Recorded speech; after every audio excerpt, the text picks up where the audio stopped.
Usaha jadi makin gampang atau justru terancam? Dengan adanya e-commerce, peluang buka usaha jadi makin terbuka.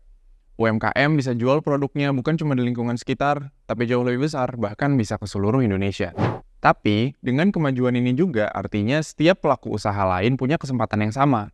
Dan bukan hanya dari dalam negeri, tapi juga dari luar negeri. Ini yang berpotensi mengancam UMKM kita.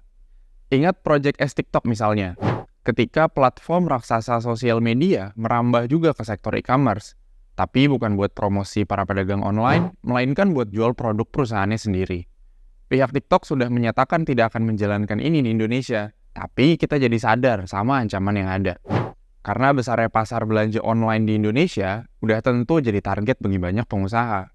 Untuk mencegah ini dan melindungi UMKM dalam negeri, pemerintah lewat Kemendak melakukan revisi Permendak nomor 50 tahun 2020 tentang perdagangan melalui sistem elektronik. Dengan peraturan ini, penjual luar negeri dilarang menjual barang yang harganya di bawah 100 US dollar atau sekitar 1,5 juta di marketplace Indonesia.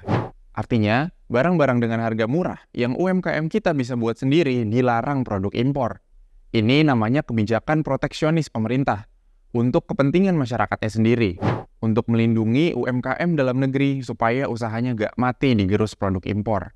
Semua ini harus dilakukan karena UMKM sangat penting bagi masyarakat dan pembangunan ekonomi kita. Sebanyak 97% tenaga kerja Indonesia ada di UMKM dan menyumbang lebih dari 60% PDB nasional.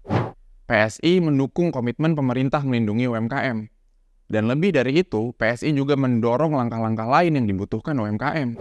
Misalnya, mempermudah perizinan dengan program 1 jam terbit, menaikkan jaminan pemerintah untuk pinjaman modal, dan juga bantuan untuk UMKM seperti barang, tempat usaha, sampai bangun koneksi ke pasar internasional.